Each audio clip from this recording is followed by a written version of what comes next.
For crying out loud. This episode stars Katie Sagal. Yes. Miss Bundy herself, Peggy. Holy shit. Who is a Married with Children fan. Grew up on that show. Watched it all the damn time. You know, I am super opposed to laugh tracks in television shows.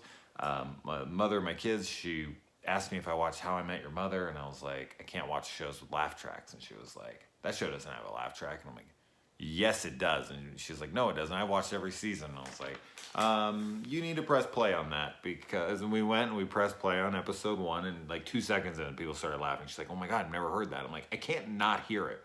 And she's like, yeah, but you like Married with Children and like Full House and stuff like that. And I'm like, yeah, but that was actually recorded in front of a live audience. And you can tell the difference. There's a huge difference. For one, actors pause. Like, because the audience is still laughing and they're like having to like beat. Like they're just waiting and waiting for their line. And there's people like, yeah, Al. And Kelly comes out and guys are just freaking out. And anyway, let's not talk about too much about it. But come on, it's Katie Sagal. How the fuck can I not talk about Married with Children? It's such a staple of my childhood. And that show just wouldn't fly today, as much as I think. Like, cartoons can get away with a lot of shit, but I don't think that Al could be just railing on freaking fat women and pulling apart Marcy for looking like a guy and whatnot. Oh my God, everyone's so fucking sensitive today. I feel, as I said, in a cartoon maybe. Anyway, this also has Iggy Pop in it, and Sam Kinison.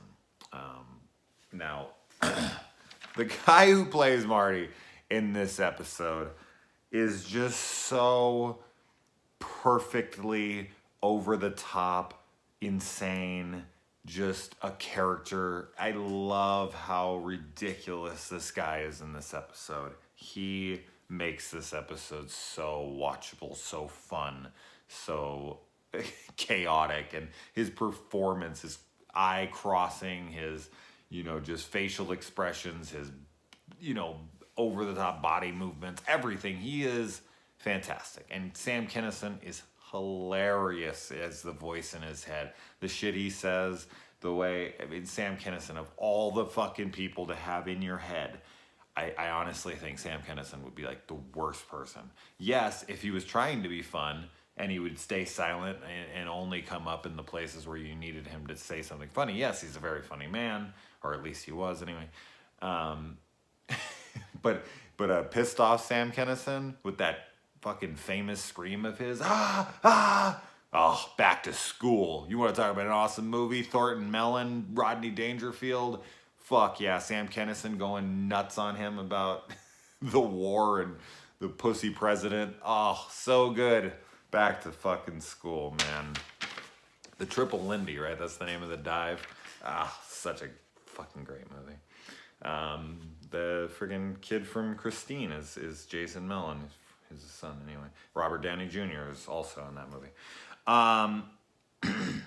But I mean, Marty, this guy totally deserves it. He steals donation money from a Save the Amazon freaking charity fund. I seriously can't handle that shit. And I remember they still have them obviously, but I remember hearing about all those charities being robbed and people like embezzling all the money, like the little jars that they put in fucking 7-Elevens and Circle K's and whatever, where you throw the money in, and people were just like taking it all. I remember thinking about it, and I'm like, man, playing off of people's charities and their good intentions and robbing them is so fucking evil. It is so wrong on so many levels. My good God. But I like that he uses a guitar that, call it an axe. He uses an axe as an axe.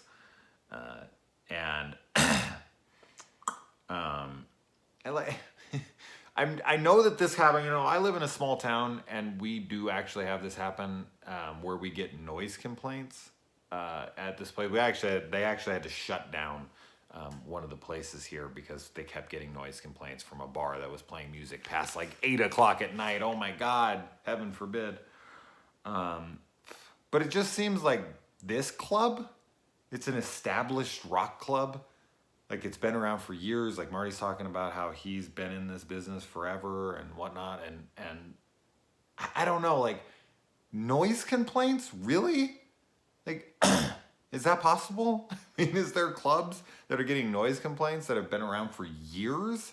That just seems very silly. I don't know. It seems not possible to me. It doesn't matter. I just thought it was absurd. And and then we have the whole Q-tip twist, which these are episodes, like pretty much everything in the second season so far, I remember so well.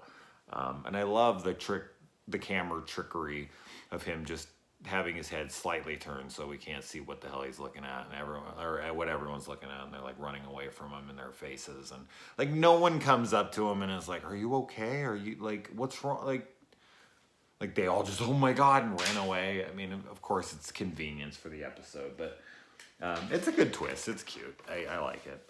And then his excitement to get into the electric chair and kill. He's like strapping himself in. So good. Such a great way to start this episode. Like, what drove this guy to this level of insanity? Oh, it's Sam Kinison. Yes, that would drive me fucking crazy too. So yeah, great episode. Really fun. Good to see Iggy Pop and all these other people. So yeah, I've really enjoyed this one.